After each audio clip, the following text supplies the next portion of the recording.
जय हिंद दोस्तों। 17 मई साल 1498 ईस्वी को वर्तमान केरल राज्य के कालीकट तट पर कुछ नाविकों ने कदम रखा। ये वो दिन था जब यूरोपियन समुद्री नावें खोजकर्ता वास्को दी गामा ने भारत की खोज की थी। वैसे तो भारत का इतिहास हजारों साल पुराना है। सदियों से यहाँ पे बहुत से राजाओं ने राज किया था। तो आप सोच रहे होंगे कि कैसे कोई भारत की खोज 1498 ईस्वी में कर सकता है और उसके पीछे क्या कारण हो सकता है। तो दोस्तों, भारत में सदियों से जितने भी बड़े आक्रामककारी, उनमें से सिकंदर, मंगोल आदि आते थे, वो हमेशा पश्चिमी एशियाई से जोड़ने वाले मशहूर रास्ते खैबर के रास्ते आते थे। खैबर ये रास्ता पाकिस्तान और अफगानिस्तान के बॉर्डर पर स्थित है। लेकिन 17 मई 1498 को वास्को दी गामा ने समुद्री के रास्ते यूरोप से भारत के केरल राज्य के कालीकट तट पर पहुंचकर एक समुद्री रास्ता ढूंढ निकाला, जिसे ही वास्तव में भारत की खोज माना जाता है। दोस्तों, भारत उस समय अपने कृषि उत्पादनों के लिए बहुत ज़्यादा मशहूर था। उनमें से जैसे कि काली मिर्च, दालचीनी आदि के लिए बहुत प्रसिद्ध था, जिस कारण उस समय भारत के साथ व्यापार करने के लिए यूरोप तथा अरब देशों के बीच होड़ लगी थी। लेकिन उस वक्त एशियाओं के प्रमुख देश जैसे भारत, चीन, म्यांमार आदि के साथ व्यापार केवल स्थलीय मार्ग मतलब मैदान, रेगिस्तान और तटरेखा के रास्ते होता था, जिसे केवल मुस्लिम शासक और व्यापारी इस्तेमाल किया करते थे। और उस समय मुस्लिम शासक उस मार्ग से यूरोपियन को व्यापार नहीं करने देते थे। लेकिन जब यूरोपियन लोगों को भारत के दौलत के बारे में पता चला, तब वे भी भारत आने के लिए सोचते थे और व्यापार करने के लिए उत्सुक थे। इसलिए व्यापार मार्ग की समस्या को खत्म करने के लिए कई यूरोपियन देशों ने यूरोप भारत के मध्य एक समुद्री मार्ग खोजने का प्रयास शुरू कर दिया। मगर कई सालों के प्रयासों के बाद भी कोई सफलता हासिल नहीं हो सकी, क्योंकि उस समय यूरोप में समुद्र को लेकर तरह तरह के अफवाह फैले थे, जैसे कि समुद्र में बहुत दूर तक नाव ले जाने पर समुद्र के अंतिम छोर पर नाव जाकर गिर जाएगी। इसलिए कुछ नावें समुद्र में कोई लंबा सफर नहीं करते थे। लेकिन फिर 1460 के दशक में वास्को दी गामा ने भारत का समुद्री रास्ता ढूंढकर यूरोप के सामने व्यापार का एक नया दौर शुरू कर दिया और हमेशा के लिए इतिहास के पन्नों में अपना नाम दर्ज करा लिया। जानते हैं भारत को कैसे खोजा था वास्को दी गामा ने। वास्को दी गामा का जन्म 1460 के दशक में पोर्तुगीज के सिम शहर में हुआ था। उनके पिता एस्तोवा दी गामा भी एक अच्छे नाविक एवं अच्छे समुद्री खोजकर्ता थे। वास्को दी गामा का सारा बचपना अपने पिता के साथ एक नाविक और यात्रा के माहौल में बीता था। फिर सन 1480 में वास्को दी गामा ने अपने पिता का अनुसरण करते हुए पुर्तगालियन नौसेना में शामिल हुए। यहीं पर उन्होंने नौचालन का एडवांस तरीका सीखा और लंबी समुद्री यात्रा करना भी सीखा। फिर उस समय पुर्तगाल के राजा, जिन्हें हेनरी नेविगेटर के नाम से भी जाना जाता था,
बचने के लिए अटलांटिक महासागर में एक लंबा चक्कर लगाया और फिर केप ऑफ गुड होप के दौरे के लिए पूर्व की ओर मोड़ ले लिया।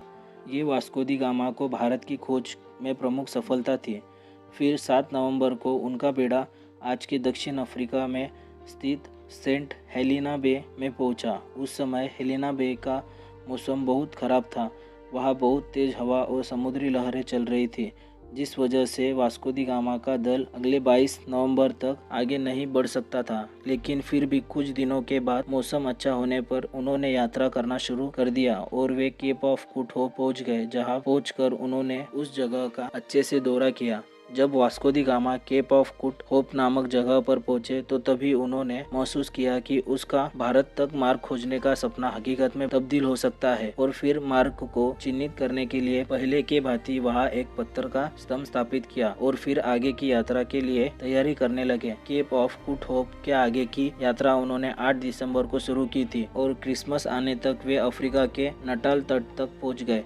अलग अलग नदियों को भीतर और बाहर से पार करते हुए दी गामा का बेड़ा धीरे धीरे मोजाम्बिक की ओर पहुंचना शुरू हुआ। इस बीच वे लगभग 1 महीने तक कहीं पर रुके और जहाजों की मरम्मत का काम किया। फिर 2 मार्च 1498 को दी गामा का बेड़ा मोजाम्बिक द्वीप पर पहुंच गया। जब दी गामा अपने दल के साथ मोजाम्बिक की धरती पर उतरा और वहां के निवासी से मिला तो उन्हें लगा कि ये पुर्तगाली जहाज भी उन्हीं की तरह मुसलमान है, इसलिए उन लोगों ने उनकी खूब मदद की। दी गामा का मोजाम्बिक में पड़ाव डालना काफी फायदेमंद सिद्ध हुआ। वहां से समुद्री किनारे बंदरगाह पर सोने चांदी तथा मसालों से भरे हुए जहाज दिखाई दिए। उसकी मुलाकात ऐसे स्थानीय लोगों से भी हुई जो कभी भारतीय समुद्र के तटों की यात्रा करते थे। इससे वास्को दी गामा को पूरा विश्वास हो गया कि वो उचित दिशा की ओर आगे बढ़ रहा है। उसे उस दिशा को समझने में भी मदद मिली जिधर अब उसे आगे बढ़ना था। फिर 7 अप्रैल 1498 को उनका बेड़ा मुम्बासा में प्रवेश कर गया तथा यात्रा के महत्वपूर्ण ठहराव मुम्बासा के मालंदी लंगर डाल दिया। मालंदी में दी गामा की मुलाकात कांजी मालम नामक एक ऐसे गुजराती नावक से हुई जो भारत के दक्षिण के पश्चिम तट के कालीकट जाने का मार्ग जानता था। उस गुजराती नावक के महत्व को देखते हुए दी गामा ने उसे अपने मार्गदर्शक के रूप में अपने बेड़ों में ले लिया और फिर अगले 20 दिन तक लगातार हिंद महासागर में चलने के बाद दी गामा को धीरे धीरे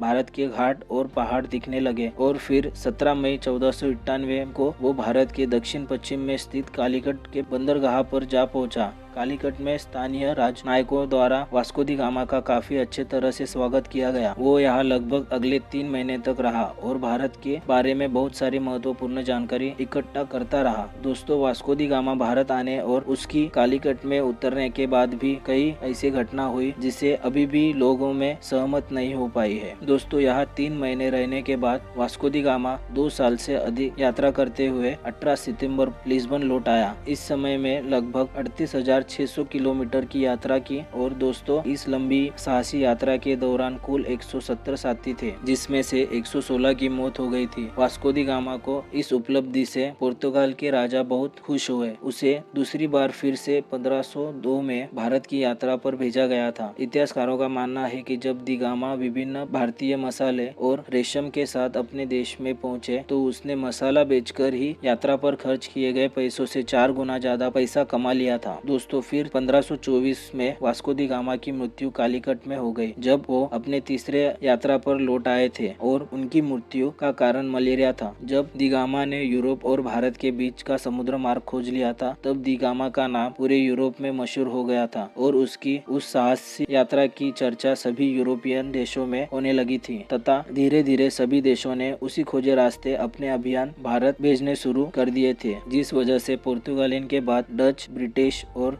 फ्रांसीसी भी भारत आना शुरू हो गए थे। तो दोस्तों, इस तरह नए वीडियो पाने के लिए इस वीडियो को लाइक करिए और कमेंट करिए और चैनल को सब्सक्राइब करिए और बेल बटन प्रेस करिए।